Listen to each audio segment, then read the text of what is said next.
Hello and welcome to the Dune Minute Podcast, your place to dive deep, minute by minute, into the cinematic adaptation of Frank Herbert's World of Dune. This time we're doing part 2. I'm one of your hosts, John. And I am Zach. And we're back. It's another week. It's much nicer out this weekend than it was last weekend. Way less windy. Yeah, no spooky Way less sounds. spooky. No spooky sounds, which is fine. It's a gorgeous day, man. I was, you know me, I was up at the ass crack of dawn this morning. Yeah, because you're a freak. Yep, up at 5:30 and got my bike ride in and just a whole bunch of chores done all this morning, man. What a great day. Just thinking about Dune in the morning. Yeah, I read some Dune. Well, I say we just get into some Dune. That is what we are here to do. Yep, we are here to talk about Dune, minute by minute, second by second, even sometimes. It's a little foreshadowing for later on in the week, but yeah, let's pick up where we left off. Last week we started the movie.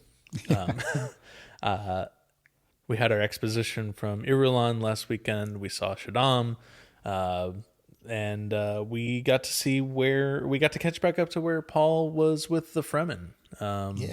We learned from Art and Soul of Dune, Volume 2, that this scene picks up mere hours after where we left off with the end of Dune Part 1. And it seems that all of the Fremen have just kind of abandoned Paul and Jessica for a moment until they decided to just also escape the oncoming Harkonnen soldiers. Well, Paul and Jessica are like hangers on at this moment. You know, they're dead weight. Yeah. I think even the wrapped up body of Jameis is less dead weight than Paul. Jameis to go? Jameis to go. Yeah. Is less dead weight than Paul and Jessica, which is ironic because he's dead. Yes, thank you. That is the joke. Thanks. Sorry, we're referring to them as PB and J now. Yeah, PB and J. I forgot. This minute, we are of course talking about minute 5 through 6. This episode and this minute really is all about rocks, John. Yep. It's a lot of rocks. Rocks play a big part of this minute. Whether you're crouching behind them, falling from them, or being hit in the head with them, rocks are an integral part of this minute. Honestly, rocks are an integral part of this week. It's true. There's a lot of rocks this week, so let's talk about rocks. Let's do it. So we left off with Paul and Jessica like kind of pressing themselves against this rock wall to try and like blend in and hide as much as they could. Yep. We start this minute with Jessica like resting her hand on her belly, almost protecting Alia. Mm-hmm. Maybe she's just, I don't know, instinctively doing it. We kind of see Paul just like barely stick his head out from behind to just kind of get an eye on things, see what's going on. Yeah. And then we just get huge drums, just a boom, boom. Yeah. Thank you, Raul Vega. I believe this is one of the moments where his trash cans came into play. Hell yeah. And for those of you that don't know what I'm talking about, go listen to our summer school episode where we talked to Raul about the music behind Dune and making all of that. I can't not hear trash cans now. As you and everyone that listens knows, went back like 5 seconds over and over, and I was like, these sound like trash cans. Yep. So one of my percussion performances in high school was a trash can number.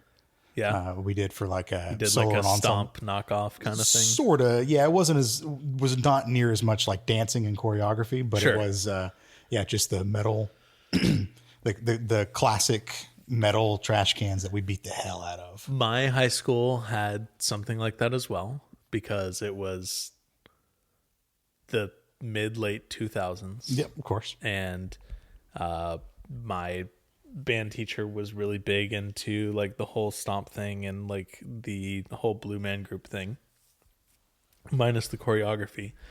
Do you remember what your high school group's like name for that was? Because ours was Urban Groove, but it was GRU with the umlaut V over it because it was cool. No, I don't, but I probably still have the sheet music for it. I distinctly remember, you know, the radio antennas that are like triangular shaped and they're made out of aluminum No. Okay. Well, they're triangle shaped. So it's triangle shaped. This is great for our listeners. It's an audio format. But it's triangle shaped. It's a triangle shaped pillar going up, and it's got like all these cross support beams and stuff. The point is that like a house antenna or like a car antenna, like a house antenna, like you would see like a dude that has just like a hobby ham radio setup. Antenna. Okay, I know what you're talking. I was thinking car antennas. No. So I distinctly remembered that being my percussive instrument, but we also had like plastic 55-gallon drums that people would like hit with rubber mallets. Anyways, stop. It's good. Get into it. Shout out to Raul Vega. So we hear these drums, and we see a Harkonnen soldier start to crest the dune, and he sees Jameis to go sitting down there, just right where the Fremen and Paul and Jessica left them. I hate when I leave my to-go box behind. Oh, God, that's happened to me. That is a sad feeling. You get home, you're so looking forward to these leftovers, and it's just, nope, left it on the table. Fuck. So we finally get some subtitles for the Harkonnen language. We've been hearing it in the background, and it's just, unintelligible to us. A series of grunts. Yeah, exactly. So the subtitles come up and say they're close, which makes sense. We see the footprints. We see their water wrapped up. And Jameis wrapped up. Yeah. Don't get too ahead of myself. Yeah. Chill up. Minute by minute, Zach. Sorry. We finally get a good look at the Harkonnen soldier.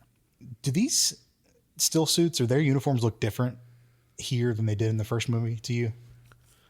They look a little more more black, and a little more like sleek looking. They're definitely appears to be a increase in budget for these additional suits. Right. Okay. Specifically because we notice, and I don't know if it's this minute or later on, but we noticed the same like fan on the back of the helmet that we saw at the start. That is a couple of seconds from now. Oh, okay, cool. Yeah. Perfect. But yeah, it definitely seems like there's a bit more detail involved. Yeah. That said, the only time we saw Harkonnens in the daytime in Dune Part 1 was the very beginning of the movie where we saw Rabin angrily looking over the Harkonnen fleet leaving Arrakis. Right. Okay. Because otherwise they were all at night. Okay. So, that makes sense. All right, yeah. Not saying that Arrakis isn't hostile at nighttime, but I don't think they need full still suits. Yeah, that's fair. Okay, cool. Yeah, just a little thing that I noticed. But also, the Harkonnens probably have horrible water discipline, so yeah, Well, they are armed to the teeth, these Harkonnen soldiers. We get to see some rifles, which I don't think we saw too much of in the first movie, nope. if at all. But yeah, some menacing looking rifles. They all have, or at least the ones we've seen, have blades at their waist, on their hip. So they are ready for combat. This soldier, as he's cresting the dune, cresting the top of the dune, notices the tracks and starts leading him towards PB&J as they are cowering down next to the rocks. I would say they're hunkering down. Maybe. Yeah, well, okay. Yeah. Tomato. Paul's a brave boy. Yes, he is. He's a big, strong boy. This is where we get the shot of the cooler fan on the back. Yeah. So I love that little addition.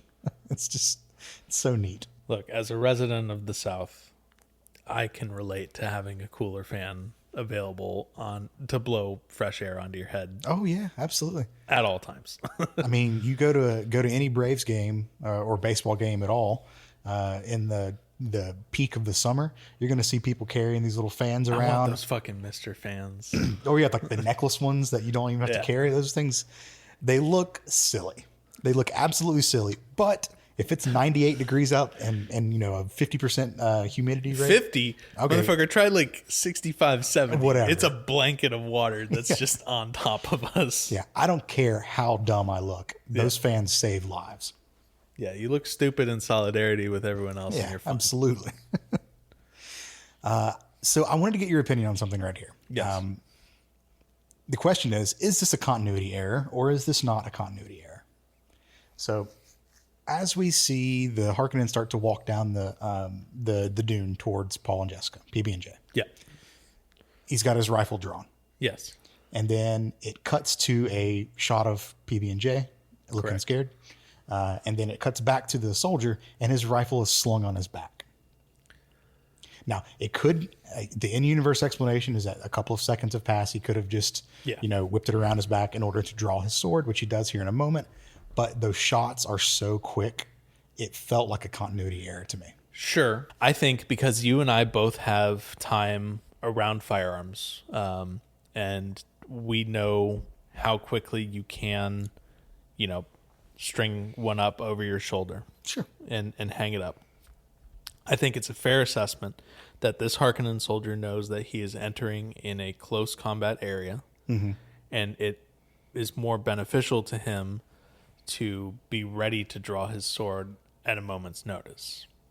Yeah. Now, is that me imposing my personal life experiences with, firearms and, readying and unreadying with them to then justify a possible editing or production error in a movie? Entirely. Absolutely. Yeah. But okay. I think we're on the same page. But I think it's safe to say that these soldiers at least are trained to know when their firearm is appropriate and when their blade is appropriate for combat. Okay, that's fair. I think we're on the same page then. Yeah. So the Harkonnen draws his sword, and Paul reaches down. He's frantically looking around. He finds a good rock. He finds a great rock. It's like the size of his fist. He can still wrap his fingers around it and get a good grip. I think he kind of bashes the ground with it. Yeah, he palms this rock, which is no easy feat. I mean, that's I have small hands. That's some good grip strength on Paul. Yeah, and it's a good bashing rock, which I think that's the idea. This is going to be a good bashing rock. Yeah. Look, you always need a good bashing rock. That's true. That's true. And then we get a soft grunt to close out the minute. Yeah. The subtitles say grunts softly right at the minute mark. That is me every morning when I wake up. It's a lot of rocks to kick off the week. We got some crouching rocks. We're not even close to being done with rocks. No. Cool. Anything from the Art and Soul on this minute? Nothing for this minute. Okay. No, I think Art and Soul, we don't really get back to Art and Soul until later in the week, near the end of the week. So. And this was all still shot in Jordan, correct? Yes. This was all part of that super tight sequence of planned shots to make sure that the sun's continuity of shadows and everything is still in play. Now, and I don't know if you just know this from reading, but there was considerable time between the filming of part 1 and the filming of part 2. Yes. So they went back to the same locations, I'm assuming. Yeah. This is all in Wadi Rum again. And there's other places in Jordan and the UAE where they were filming. So. Gotcha. Okay. Well, just that orange glow that we're getting off of everything is just super, super cool. Love it. Well, that's all thanks to the infrared filter on the camera lenses that they were using. So. Yep. But yeah, nothing from Art and Soul there. So I think because none of this happens in the books, I think that's where we end for now. Okay, cool. Well, why don't you take us out with some socials? Of course, we are online in a few different places. You can email duneminute@gmail.com if you'd like to get in touch with us. We are also available on Blue Sky at duneminute.com. And we will be back tomorrow with another episode of the Dune Minute. All right, cool. We will see y'all tomorrow. See you later.